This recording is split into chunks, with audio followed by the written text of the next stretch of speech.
Assalamualaikum warahmatullahi wabarakatuh. Saudara-saudaraku sebangsa setanah air, kancane yo dipikirno. Hahaha. Dulur ora. Sekarang ramai dibicarakan ura, ura, ura. Semoga dulur-dulur semuanya sehat dan yang pasti tetap semangat untuk mengembangkan porang. Bahkan sekarang ini sudah mulai durman lur, dan calon bibit untuk musim depan sudah mulai berjatuhan dan untuk disiapkan di karantina. Tak udut sih lur. Seger. Sambil udut ini santai saja.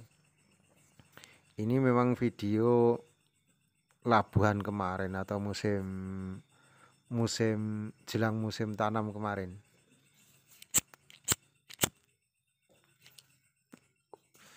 Cuma untuk mengingatkan jenengan bahwasanya porang jik payu, porang masih laku.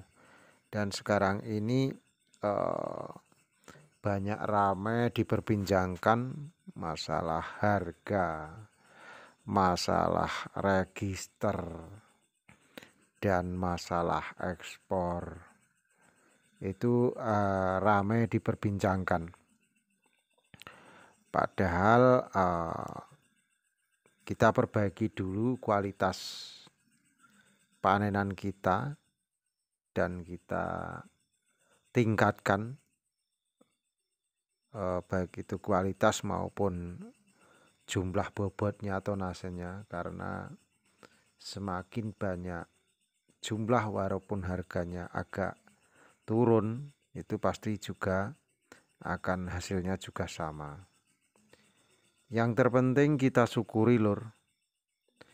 Apa artinya penghasilan banyak tapi kalau kita tidak bersyukur pasti ya yang jelas sifat kurang atau mengeluh. Untuk petani saya pikir nggak ada yang mengeluh lah. Itu yang mengeluh di medsos itu petani abal-abal atau petani yang memang gampang mengeluh begitu. Bisa dikatakan bahasa sekarang netizen.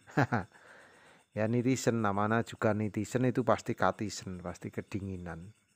Jadi pasti dikit-dikit mengeluh. Belum tahu ya kalau menjadi petani itu memang butuh mental. Jadi petani itu butuh semangat. Jadi petani itu butuh modal nekat. Bukan hanya modal uang tapi modal nekat. Dan harus tahan banting. Itu ujian seorang petani.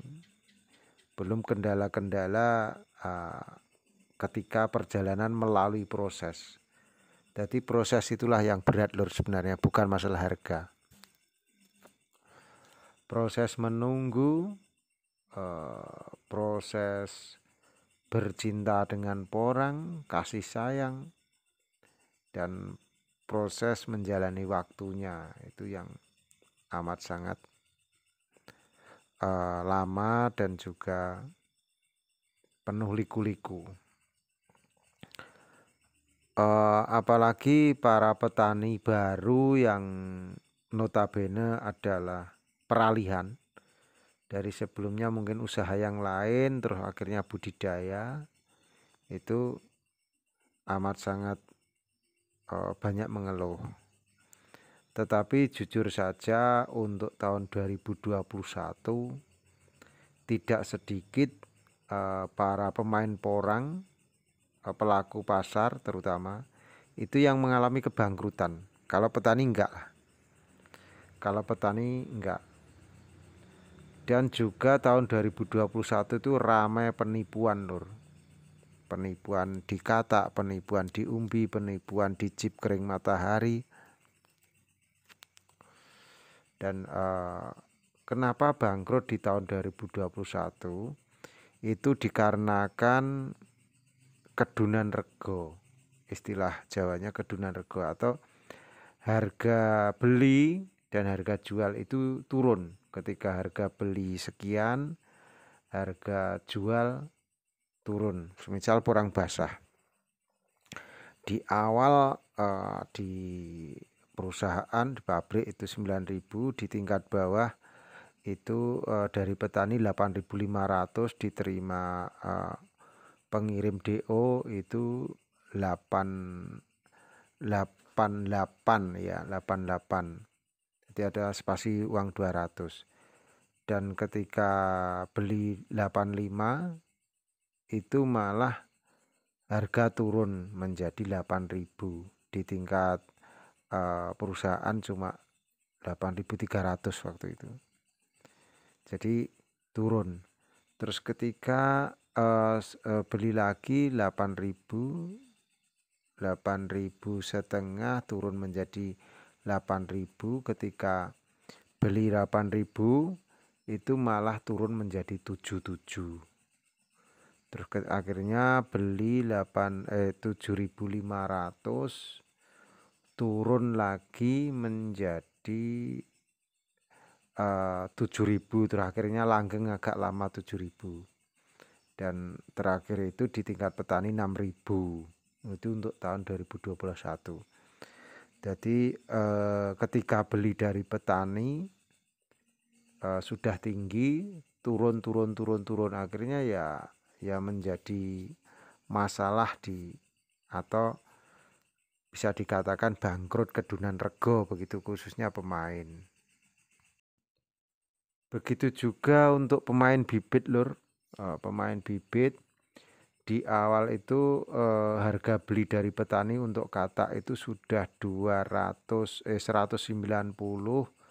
200 dan sampai 205. Itu dari petani keadaan basah, belum karantina. Itu kalau nggak salah bulan 3-4. Itu harga segitu. Akhirnya turun drastis sampai 130, 125. Jadi ketika beli dari petani sudah 200, 205, 190, akhirnya terjual padahal sudah dikarantina itu cuma 135, 130. Jadi untuk pemain bibit juga banyak yang mengalami kerugian, kedunan rego. Dan kemarin terakhir itu harga tertinggi cuma 180 untuk katak. Untuk spora juga demikian. Untuk bibit spora di awal itu sudah 400. Jadi spora baru awal-awal 400, terus 350.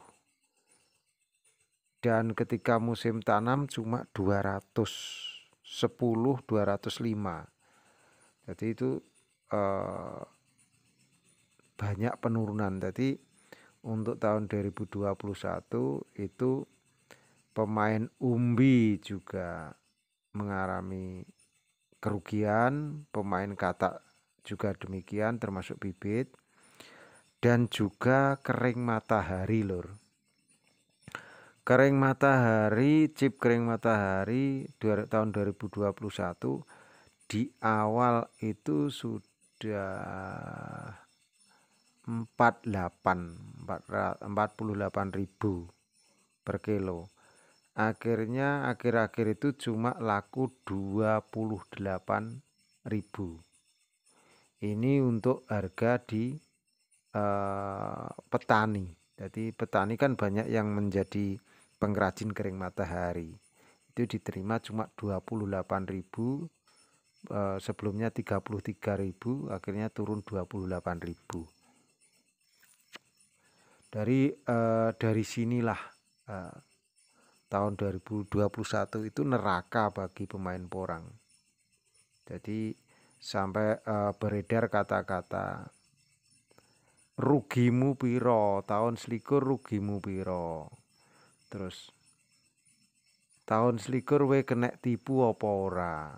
Jadi tahun 2021 mengalami kerugian berapa, kebangkrutan berapa, dan tahun 2021 kamu ketipu atau tidak. Jadi itu dilema atau problematika yang terjadi di tahun 2021.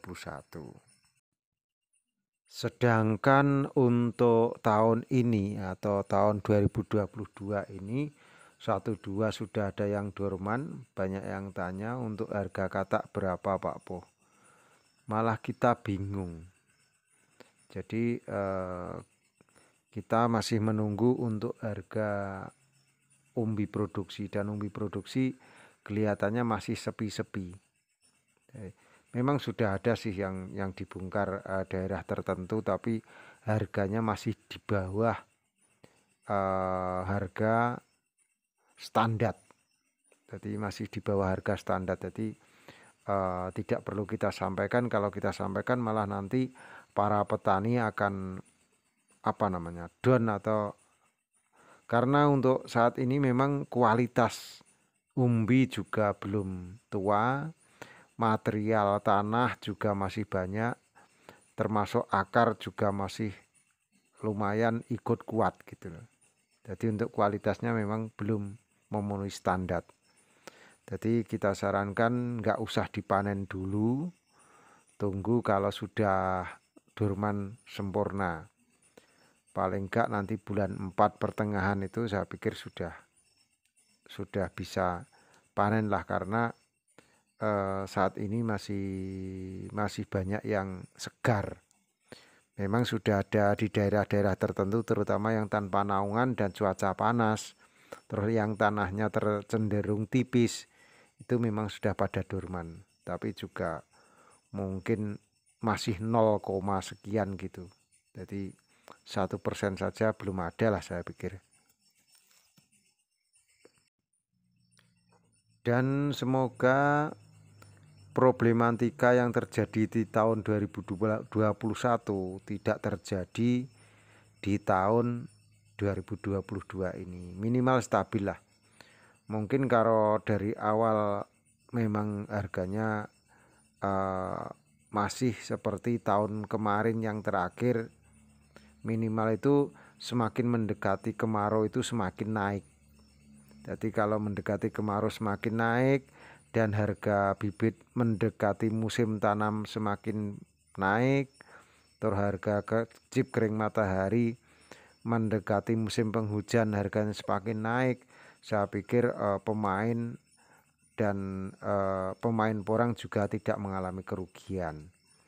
Jadi kalau pemain mengalami kerugian, otomatis ya akhirnya harga di tingkat petani juga akan turun. Karena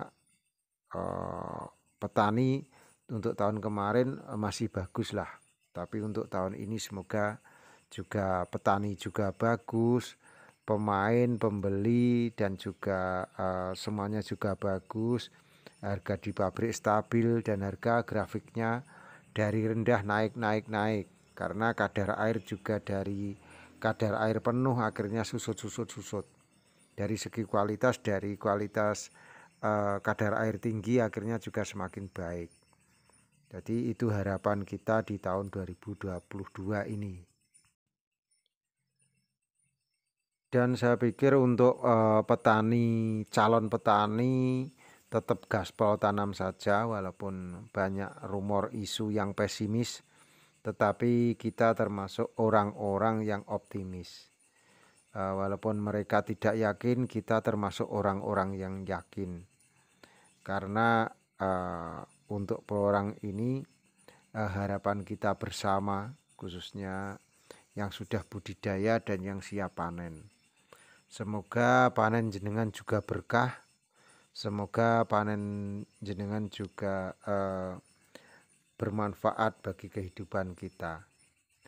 Begitu dulur, semoga tetap semangat dan selalu bersyukur atas semua yang ada. Petani itu bebas, petani itu cerdas. Tetap semangat untuk usaha porang. Dan wassalamualaikum warahmatullahi wabarakatuh. Suwun.